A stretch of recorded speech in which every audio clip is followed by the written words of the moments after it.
Welcome to November's episode of Beyond the Bulkhead, the Release Boatworks podcast, coming to you from Egg Harbor City, New Jersey, our boat shop. I'm Jim Turner, here with Scott Jastrzemski, Joe Bakuti. What are we talking about? Talking this boats, month, boys. Talking about boats, but this Boats, is a unique boatyards, boat shows, anything boats. But this is a unique episode. It's kind of intriguing to me because it's called the Whiskey Plank. Now, if you guys don't know what the Whiskey Plank is, I didn't either, but I didn't realize how long it's been around. Jim, it's been around for how long?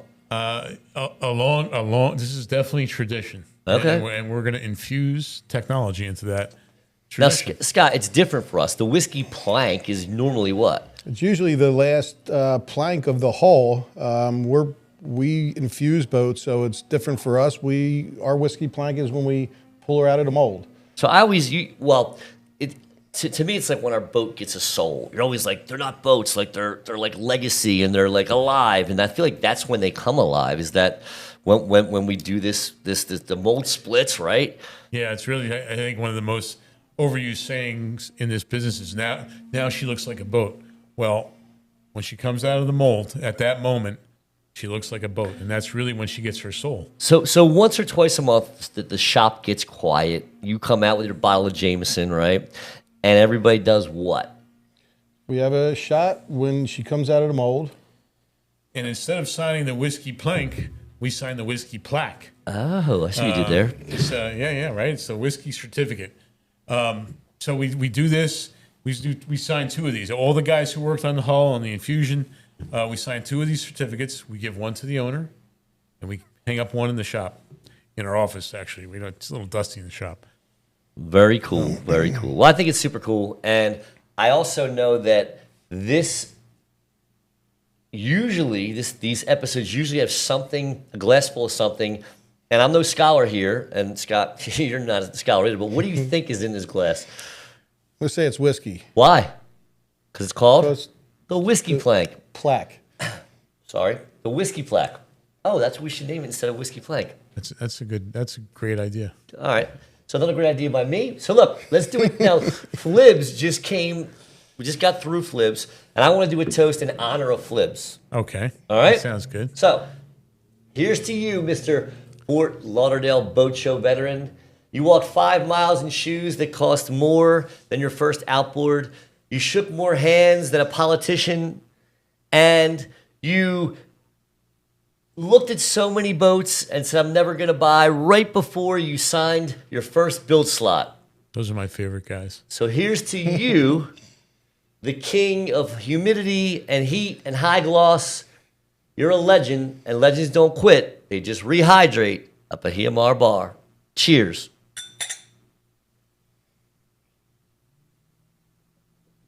Woo, what is that, Scott? This would be Jameson. One of your favorites. Yep, got it from Connor. Now, Jim, we usually go from like, not from good to great. Yes. And I think that Jameson's is one of the, if not the best-selling Irish whiskey in the world. Definitely is in my neighborhood on Fridays. And it's good stuff. It's not. I think we did one episode where we talked about Jose Cuervo. Oh, I'm sorry, I still get shivers. But we all love Jameson. I usually have it in my coffee when I get to the shop in the morning. Yeah, you usually disguise it in a coffee. Takes the edge off. It does That take the edge explains it. off. Yeah. Well, whatever it takes. So, guys, I know you just had a sip, but I have something else that I think we should do a toast to. Cool. You may remember last episode of this, I said, guys, the marina property, we need one more permit. And I said, it's not a matter of if, it's a matter of When. And I feel like I've heard that a lot in my life. I know. Since I was like 16. I know. But here's the cool thing. The when is actually now the 12th of this month. We will be closing. We got our final permit, 47 acres, right? It's going to change the game for us. Jim, how's it going to change the game for us, the new marina property? Oh, we're going to be a real boatyard, not just a building in the middle of a little old town, boat building town, but we'll be a yard that we can do full service haul outs, winterizing engines. We can run around the yard wearing Carhartt jackets. I might need to get one of those whole coveralls. Or camouflage. Camo. We can wear camo. So besides what else we can do, how's it going to change our process, Scott? Well, right now, every boat is going to the water on a tractor trailer. No tower, no hardtop, no electronics. Why? Can't get her down the road. Tower. And there's a lot of finishing up we have to do. So now the boat could go in and out 5 times in that day if it needs to. Just going to really change everything. And when it leaves the building here, it's it is basically ready to go down and drop it in the water and start it up. Yeah. And I think in the future when it leaves this building, it's not going to be quite in that Doesn't need to be that anymore. condition. No. Doesn't need to be. And I mean, it just changes, I think, our capabilities. Like Jim said, we can do engine sales. I want to have a little tackle shop there, right? Mm-hmm. The community brings their rowing. I think it's the college or the high school. They put the colleges. They do the Crew. the crew. Yeah, they use the ramp there. There's a well there. What's low tide there? 6, 7 feet. Yep, 7 foot dead low through our cut, and then once you get out there, it's 25 foot. And what is the body of water? That is the Egg Harbor River. Now, if I wanted to go from the Egg Harbor River to like the nearest inlet, how far would that be? It's about 30 minutes to Summers Point, and then dealing with the no wake zones, you probably another 30. So within 45 minutes to an hour, you'll be out in the ocean. So it's a quick run, And easy. it's a good sea trial for the new boats. And it's also good for guys that want to bring their boat for storage because it gets brackish up there, so you're flushing out your systems with getting that salt water out of And we it. got a few miles of deep water right out in front of the yard that we can do. Sea I trials. think it's not a no wake zone. At least Correct. it wasn't No, the you last can- time we ran a boat. You there. can run it. You can definitely get it up and go because there's definitely there's no houses. I think there's not much there besides just really good deep water, beautiful scenery. There's wildlife. I mean, there's not beautiful. many more. Ducks, ospreys, Yeah. bald eagles. Eagles when we were out there. For I sure. think Scott told the story about the last bald eagle that lived there. I think I started to, and he was like, Yeah. "Can't tell a story. Watch the last one. You'll know more about that story." So that's what's going on with the marina. We got to have a toast to that, right? I to agree. the future, to big things coming. Cheers. Got it done. Scott. How long was it? 4 years, several $100,000. Now, here's a trivia question for you. If I was the team of attorneys, the DEP reps, and the engineers, what did I say when we first walked in there and said we want to turn it into a marina? You what they said or what you said? What did they say? They said, good luck. They said, and you said, "Can I get a coin In- flip?" in- in a chuckling way, right? 50-50. And they didn't, luck with they that. said you don't really have much of a chance. Yes, but I will say the dream team, man, the crew, the team that we assembled to get that done. I don't think any other team. I think we need exactly that team. They were great. They were patient. The seller was very patient. So Big shout out to Susan Hood, right, Yep. for working with us on that. That was great for sure. So now we know what's happened with the marina. I feel like we're maybe a little late to the game here. We're about, 7, 8, 9, 10, 12 minutes in. We haven't talked about what's happened at the shop. Scott, what's happening There's here? a lot happening at the shop. Right now we have 555s going. We'll get one out early this coming year. With any luck, maybe before Christmas. We'll see how that goes. And then a couple more right behind it. We have 4 game boats, 2 express boats. We got a cool little 30 that we're building, which, that mold was built back in the 80s. I think the mold was actually built in Costa Rica originally. Jim actually did a really cool little segment that you guys should watch. I think it's part of Shop Walk. Walk. And he does a little walkthrough of the 30 and then brings you into the new 30 we're building. And I'll tell you, there's nothing like that boat. That boat has a special record, right? Yeah, that was the 30-foot game fisherman was the first boat to catch 2,000 billfish in a year. Never been done before. Now it's been done. It gets done pretty consistently now in Guatemala. But Yeah, because back we then- set a standard. Yeah, we did. Right? I mean, it's interesting, guys. In the Olympics, you'll notice this is a phenomenon that I didn't even realize till recently. Every year, a world record is broken, but the idea of that world record seems inconceivable just 5 years before.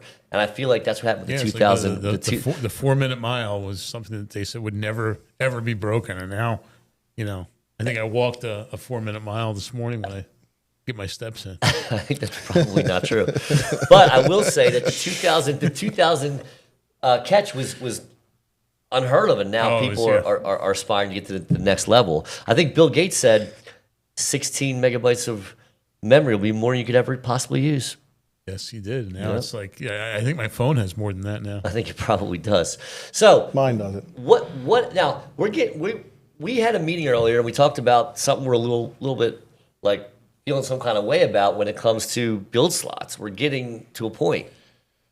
Yeah, although we have been doing a lot better. We're about 40 every 40 days putting a boat out the door, and then then you got to deal with the tower, electronics, enclosure. But we're at the point it's getting we have 10 boats on the floor, another 5 behind it, so we're getting pushed out there. Yes, next year is basically sold out. We're getting good close to a thing. no. We're getting close to having to tell no to people with build slots on certain sizes. Well, But we'll see what the new plant does. well, for we us. we also have 14 acres here, and we do have enough room to put another. Yep. It's already Same size approved building for here. phase 2 here, and the new property. We're going to keep up all the fiberglass work and all the dirty manufacturing stuff done here. The new place is going to be rigging assembly, so it's going You to be. still have those giant scissors? I do. I use them to cut Jim's hair. So if you still have, I want to do like a giant ribbon cutting ceremony. I want to invite our customers. I want to invite people that love Release, bring their family, get some of them. What's the guy? But Petrash. Yeah, We're going to the bring some of his some of the big jump things in there. Some Bounce obstacle house. courses. We're gonna have a bounce Could house. we get Raina maybe to sing? Maybe some Rainy too? can sing a song or something. We'll have a fun day when it gets a little warmer. And when I say warmer, I don't mean like August. I mean maybe like May. July. Not quite. So, man, 47 acres, right? It's big property. What are we going to do with it? There's a building there now, right? Which is We're going to use that for keeping our equipment in and boat stands and stuff like that. We're going to build. We were approved for 50,000 square foot, 50 foot high, which is one of the things that took a long time. because we have to build a mural. We have to put a mural on the side of the building because I don't know, Jim. Why do you think they wanted that? Jim wanted his face on it, man. I think is what I happened. did. I kind of think it was like, I think of like Mount Rushmore. So, yeah. Me, I like you, Jim, and Matt. That There could we be go. a good look. Here we go. But serious, yeah, the building, the height is. We fought for that. If we're gonna do it, let's do it right. We're picturing guys that have 65, 70, 82 foot boats. You got your tower. You'll be able to fit in there. Well, the well, climbing the control. well What's would the biggest fit we could pull? 90 feet, right? We could get 90 foot out right now when we get our travel lift delivered, which is coming soon. The well's all done. That was done before we got there. We have a ramp, which we use for our smaller stuff. But the height and the square footage is very something we really need it. I feel like we could have just went in and probably cut 2 years off the approvals with a lower building and a smaller building, but we future-proofed it probably out for generations. I Yeah. mean, we're never going to need more than 50,000 square feet. Yeah. Then we got the depth, we got the well, got the ramp. It's going to be full service, and I think it's going to change the game. You just talked about, for generations, and that's really what legacy is, right? It's not just about what we've done in the past, but what we're going to do in the future for future generations. That's right. That's right. People So- being able to bring their boats to us. Somebody we sold the boat to 5 years ago can bring their kids can bring their boat to us for service 15 years from now. So you talk about the future, right? It kind of like swung me back into the boat shop. I'm maybe a little bit scattered here, but pivoting just for a second back to technology.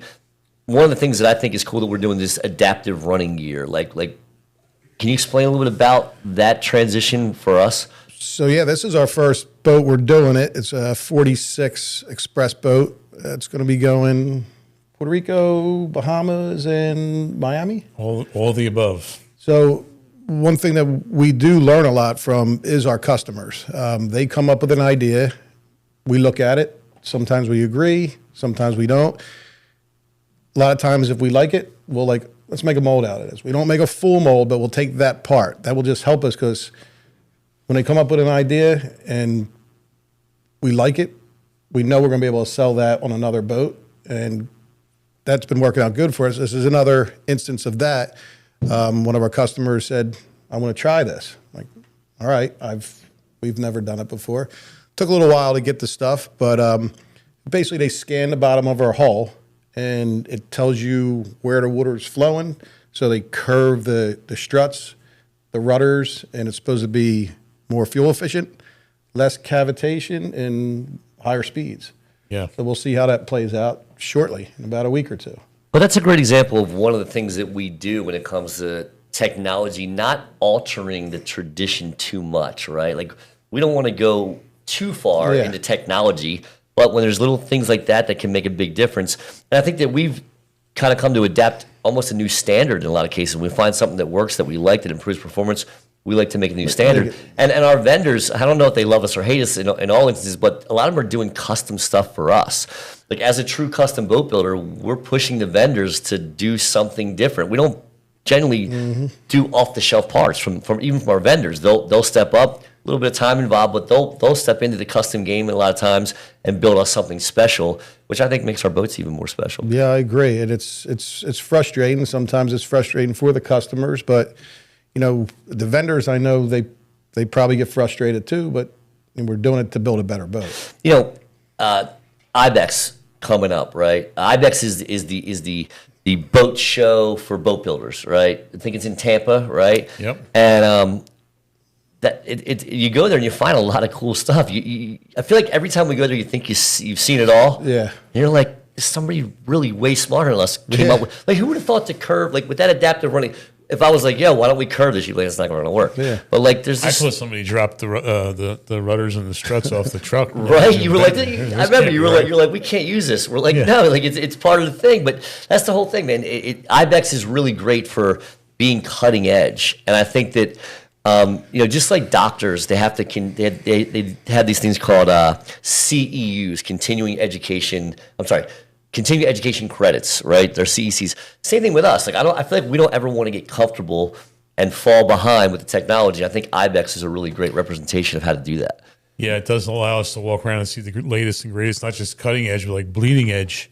And I think when you get to the point where, we're looking for big changes or big improvements, and I think we've made a lot of those, and now we're really looking.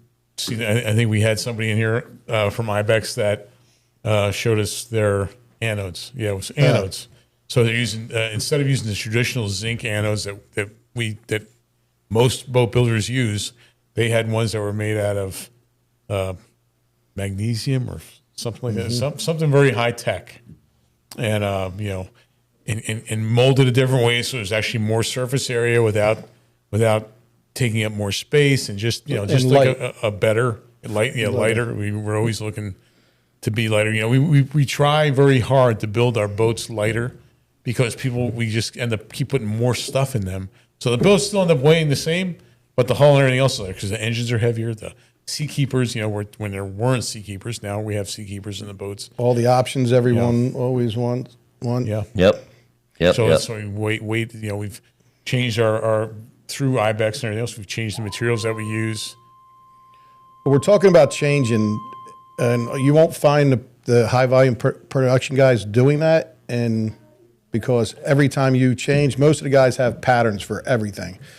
So to retrain a guy, even if the part's a 1/4 inch bigger, that messes up the whole flow. We're not afraid to do that here. It does take longer for the build time, but because we're not on building on an assembly line, we can make a change on any boat, exactly, at any spot during the production. Yep. So Jim, my phone keeps buzzing. I think Herb has a cigar lit and probably a glass of whiskey somewhere right now. So, do you want to talk about why we love Herb and what we're going to Herb for here? Well, Herb is he's obviously Herb and I have been friends a long time, but he basically is the fishing travel agent, but he's also like the most interesting man. And remember that Dos Equis guy? I do remember. So that's Herb. He is that guy. Herb doesn't follow marlin migrations. The marlin follow Herb. How about that? So let's get him on the line. Here we go. We always talk about where's Herb. Where in the world is Herb? Talk to us from today. I know. So I know this is like a spoiler alert. I know last week he was actually in the Galapagos, talking with a bunch of, you know what they call people from Galapagos? Galapagoses. Galapaganians. I was close. I should win. I should win a mug or something. Yeah, you know what you win? You win a chance to finish your Oh, whiskey. this should do it. Cheers to Galapagoses. You want to know what the secret was to Jim Turner's 57 record sailfish day on the fly? Flies tied with hair from Herb's back. So here we are. It's the first week in November, and joined by Herb Roselle of South Fishing. And where else are you from? The Waypoint Club, Intensity Sport Fishing, Galapagos, TripAdvisor. Yeah. We're doing a little bit of everything. A little bit of everything. Yeah. Are we spay fishing on the Thames this year too, this month? I should hope not. Yeah, it might be chilly over there. Anyway, here we are. It's November, and we want to know where is the bite going off, because that's where I want to be. It's a crazy marlin fishing going on all over the place. Start with our friends in Mozambique and Eastern Africa. Those guys have been raising anywhere between 2 to 4 black marlin, all in the 600 to 800 pound range. Monster fish going on there. Marlin fishing all over the Caribbean as well. There's guys yesterday in a boat called the Gunpowder. I like that name. Yeah, that boat raised 35 blue marlin bites and released 27. So I'm going to say that's pretty close to the all-time, record for blue marlin releases for a single day for a boat. So it's I assume there was not a grander in that.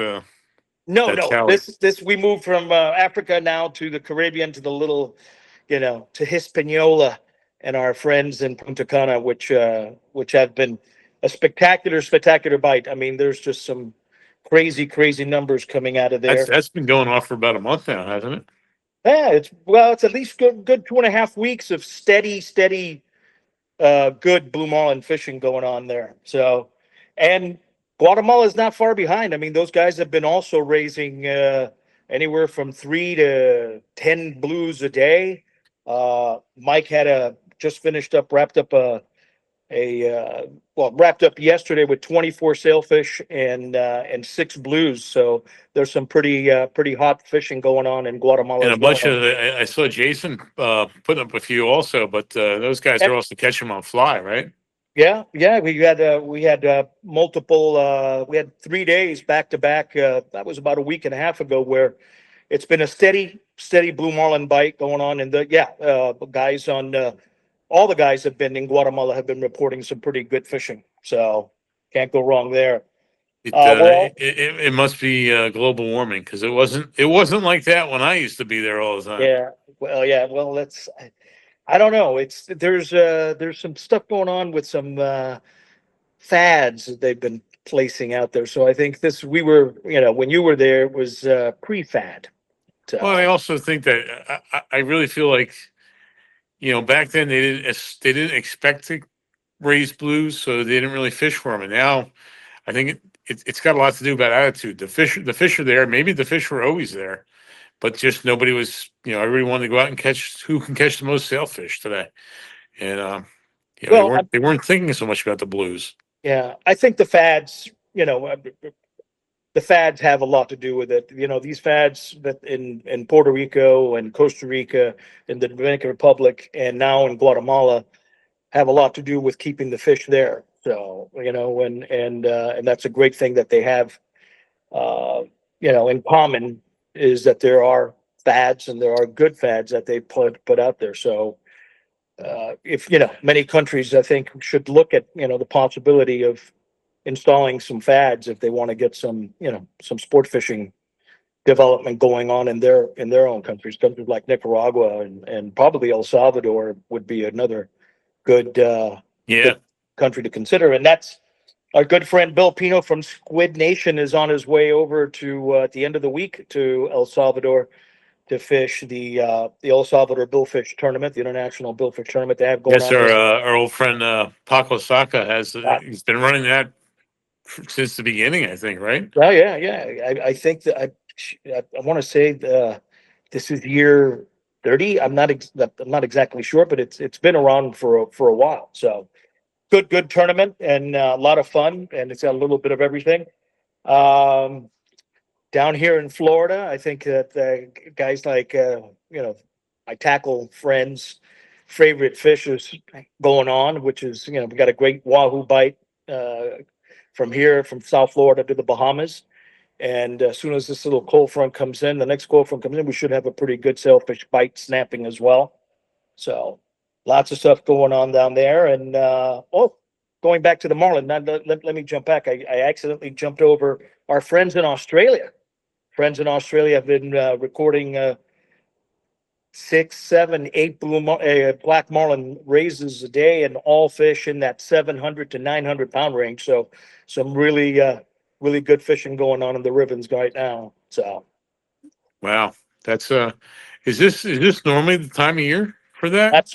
absolutely, October, November, and into mid-December is their time frame. Anything from late September, October, November is their hottest bite that they have going on down there. So Every time I've looked at doing fishing the reef there, it's you kind of had to commit to like a 10-day trip. You're staying on a mothership, so they have a very short run, right? Like a few miles to fish the ribbons, and that's just a different name for a different reef, right? I mean, that's yeah. There's there you have two options there. You have Lizard Island, where you could a beautiful resort that you could stay at. So, and if you wanted to bring the wives as well, they have these gorgeous liverboards that you can do. And yes, depending where the bites are, they're these boats are moving along. So just obviously to keep you real close to where the bite is hot.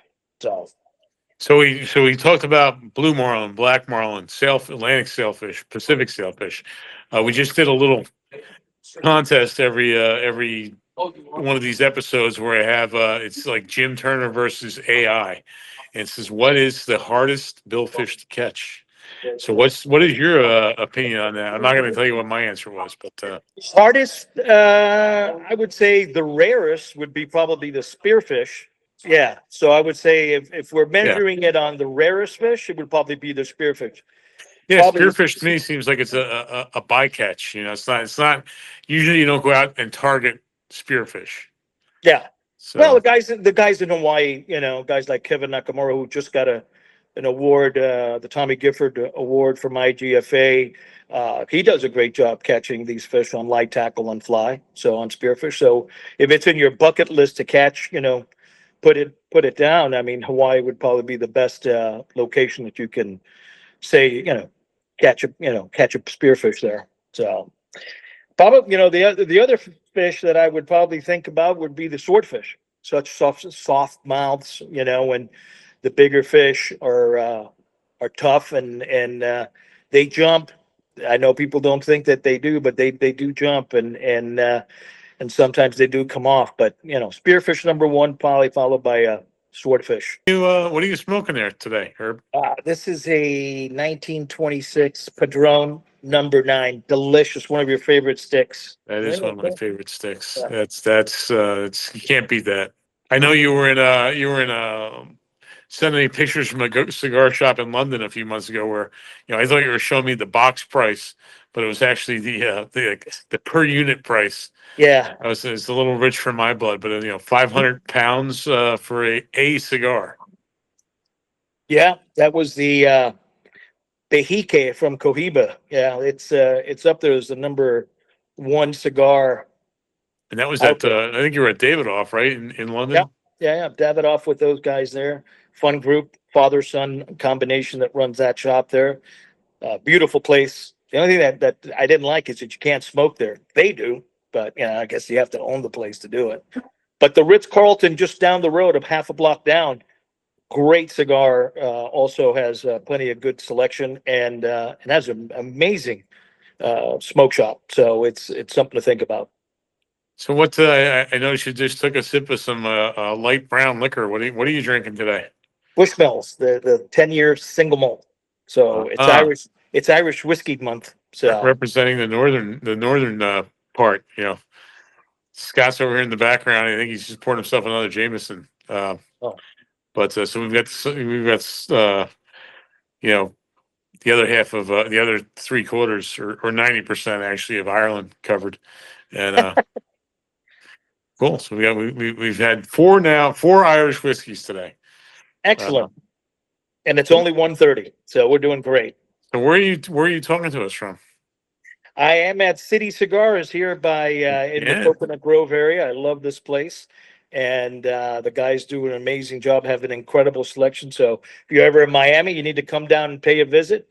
Guy named Tommy runs the place, does a great job, and probably the second most intelligent person I know on cigars. So next to me, of course. Well, Herb, great talking to you. We'll catch you next time. So where can people look you up and find out where to go fishing? Oh, just call us up at get on intensitysportfishing.com, call us up, get down to Guatemala or get to any location that you want to get to. And we have our boys, a new thing, talking about Guatemala before I let you go, the prime hook, nice 37-foot Sonny Briggs is on his way right now as we speak from Costa Rica to Guatemala, which will be its new home port. So Kennedy, And our old friend Kennedy, I believe, started out. And correct me if I'm wrong on this, but I think he was our friend Gary Carter's landscaper, I believe. And Gary gave him his first job. I think cleaning his boat, the old Silverado, back when it was a 35-foot Cabo. Yep. But then he got him his first job with Brad Phillips, I believe, and on the he worked for Decisive. many years with Brad. Close to 16 years with Brad, took him all over the place, and the kid's incredible. It's a good option to have, and he's got some dates in the winter which are very, very limited. So give us a call. Well, I'm looking forward to get down there and fishing with him. Yep, you're doing it soon. All right. Okay, Herb. Talk soon. Yeah. So there you go. I mean, there's always a story. He's the guy, man. And if he's not the guy, he's got a guy. Or he definitely has. He always has a guy. He always has a guy. So listen, Do you think our viewers enjoy Herb? who doesn't enjoy Herb? That's what I'm saying. I'd like to hear from you guys. Yeah, He's randomly drinking it. Happens to be drinking a whiskey too. I don't think he knew anything about whiskey plank, but he's there drinking a whiskey and smoking a cigar. There you go. good to be Herb. In Miami, it is. So, pretty guys, good. we're gonna try to do the next one. It's gonna be up to Matt in the end, but we're gonna try to do the next one of these at the new marina, right? Live? Now you're speaking my language. I've been challenging. I've been threatening you guys. We're gonna do this live. I need a commitment right now from both of you that we're gonna shoot the next podcast live. I don't think we should do it live. Why not? And here's why: because it's a new setting, and we have enough technological challenges with every podcast that we do. Jim, you ever heard of a gaper delay? Do you know what that is? It's a Jersey term. You know what it is? No. You know what it is? You ever KYW News Radio 1060, right? You're driving down 76. He's always talking about KY. And no, the traffic's there, but the accident's on the other side. The accident's on the other side. The gaper delay are the people that are nosy and they're watching. They want to see some bad shit happen to people on the other side. I think our viewers would also like to see bad shit happen. The best way to make bad shit happen is to go live in a new environment. Are you saying our viewers are gapers? I'm just saying that they're listen. The most important thing about this is it's authentic, and I think if the best time to go live is in a new environment, because the best chance to find something that wasn't supposed to happen that probably will. Well, and I to your point, I would say that it's a good idea to go live because it will be faster. And since we don't have heat at the new building yet, Florida I'm guys, all for man. doing These it Florida guys, fast. man. No, He shows up in a North Face poncho when it's like 65. I want to be like one of those guys from the Weather Channel with the whole parka on. I mean, sitting there doing the podcast, shaking. We're going to have hot toddies, I think. I think that shakin's from not having your alcohol, man. There you go. Now you know what we're drinking next time. I do know what we're drinking next time, and It better be something that warms you. It does. It's since our next podcast will be our December podcast. It's the end of the year. We're going to do a little something festive for the holidays. Nice. And, Nutmeg. With nutmeg. Yes, it is going to See? have nutmeg in it. And one of our favorites, rum. Ooh, nutmeg and rum. Bringing it back full circle. I already know, and I can't wait. So, Jim and Scott, I would give you my kind of highlights from the boat show. But you guys, the whole Flibs thing was cool. You didn't love it because you feel like the soul of the sport fishing has been sucked out of it. But Jim, what do you think about it? And then I'm going to find out what you liked about it and what you hated about it. One of the things I love about the Fort Lauderdale Boat Show, it's kind of for me become like a reunion. So you get to see a lot of old faces, a lot of new faces, a lot of guys coming up in this industry, mixed in with a lot of old timers. And as I get older, I'm becoming an old timer. But I got to see people from the Billfish Foundation, from Marlin Magazine, a lot of our vendors. All actually we weren't able to. It's one of those things like we can't walk 10 feet in the boat show without seeing somebody I know and having to stop and shake their hand, tell a story, and it's fun. But when we're at the boat show on one of our boats, it's like becomes 5 days of sitting on the back of the boat, talking, saying the same thing over and over and over again because everybody's asking like, "Oh, tell me about this boat." And I wish I could just like have one of those recordings I can hit. Here it is. Almost in like a Pez dispenser with the recording. Good thing you love talking about our boats. I do love talking about it. I love talking about boats in general, but our boats in particular. Here we go. I think you wrote meh, M-E-H. I said, how was the show? And you went, meh. What does that mean? So I didn't hate the show. I'm not sure if it's for us. And our viewers could weigh in on us. And would you like to see us there next year? It used to be half of the show was tournament boats, sport fishing. Now to me, it was a lot of mega yachts, a lot of center consoles, which are tender boats for the mega yachts. Not many game boats. Stewart, it's a very fishy town. There was all sport guys there, guys that fished. I think we should make Stewart our like OG of boat shows. We should I think we should stop doing all of them because listen, we should show up ourselves just to see our friends and talk to people. But Stewart, I feel like we should make that our show and maybe do a little private show or something in between. I just feel like Stewart was a great show. And West Palm is still decent. We'll check that out this year. I think we may have one of our new boats out there. I love the idea of making Stewart like a private show. We can send out invitations to our owners and customers, and Stewart is kind enough to give us a kind of a little bit of a leeway as far as opening and closing times go. It's smaller, obviously more manageable, and being in the epicenter of sport fishing. The irony is like we're a custom boat builder, and I feel like Stewart's like a custom boat show. Like they'll move with you and bend with you and do whatever you need. And I think it's the only show we get to treat our customers and people that love our boats the way they should be treated. We can do extra things for them and make it extra special for them because it's not all the rigmarole of these giant shows. And I think, like you said, the heart and soul of sport fishing still lives there. Yeah, and what's great about it is a lot of our owners have homes down in that area. They come to that show where, they kind of don't necessarily want to come to the Fort Lauderdale show because, $200 to park. Right. And that's like 2 miles away. Yeah. I know. So we talked about a lot of stuff here, guys. We didn't drink. Yeah, I think you're lagging. Yeah, it's because every time they cut from you guys, you're dumping under the table. Nah. I'm just kidding. But I'm going to catch up one sec. So we got, what is our last? Our last one is Redbreast here. We usually progress from our base level drink to up, but Jameson's is I would assume it's the biggest selling whiskey in Ireland, in the world, Irish whiskey in the world. I mean, I definitely, it's the best seller in my neighborhood on Fridays because I go there and buy a lot of it. I love Jameson. We go to Baltimore Grill. Yes. In Atlantic City. Pass me your. Oh, finish that first. So You're gonna mix You up should some. finish. I like a little mix, man. All right. Mix. All right, Joe. So Scott, while he's bartending over here, let's talk about all this crazy stuff you've been doing. Most importantly, Dock Walk. With the last Dock Walk, got a little crazy. So we talk about the Dock Walk, and to me, it's kind of it becomes a private boat show because I like to go down and walk the docks. I've been doing it since I was a little kid, and looking for. I call it looking for unicorns. We're walking on the dock. You want to see something that makes you stop the walk and just look. It's like, oh wow, and whatever it is. I mean, everything from from old Rivoviches to Jim Smiths to Monterey's. So we've seen Bayless's, we've seen Merritt's, Whitaker's.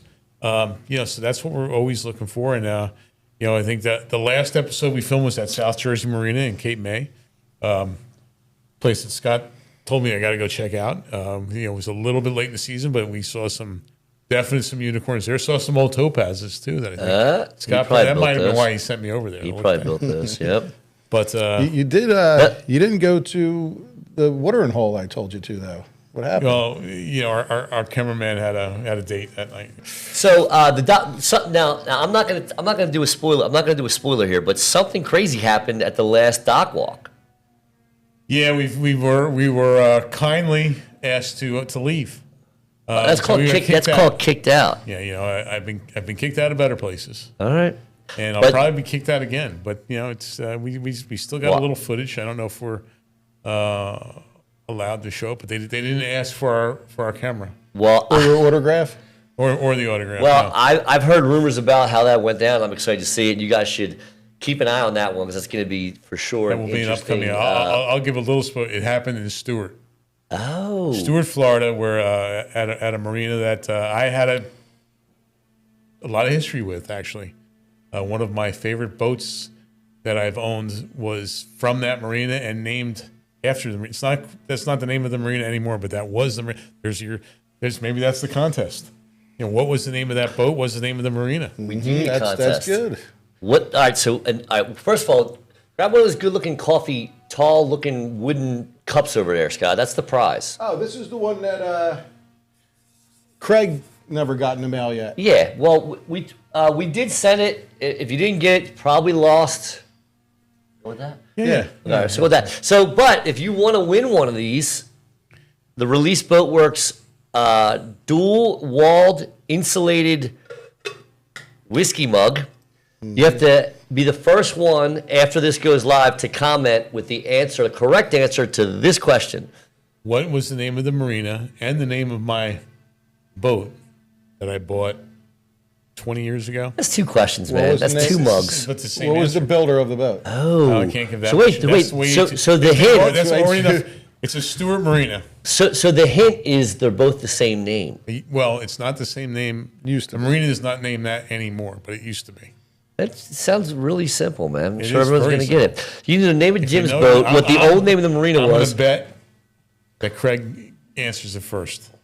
You think? Oh, yeah. Well, he might get a tip off, man. He Well, might have a week to look. He does, but he's coming here tomorrow. All right. So maybe we won't have to find his mug in the mail. So, He'll Jim, get it. I couldn't help but notice your confidence and a little bit of smugness when you're handing out these questions. So, I want to do one of my favorite segments. It's called Tradition versus Technology. Now, what that is Jim Turner, who's one of the OGs of the boat world, versus AI, right? He's tradition.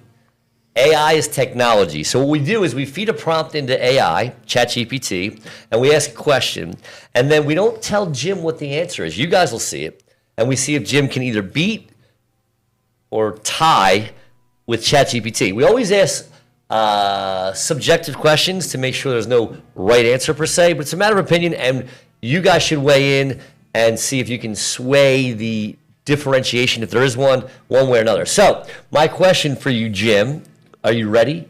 Sure. Is what is the hardest billfish on Earth? Hardest to catch, hardest to fight. So it's. Well, let's do both. It's a trick question. So hold on. So let me get the prompt up real quick.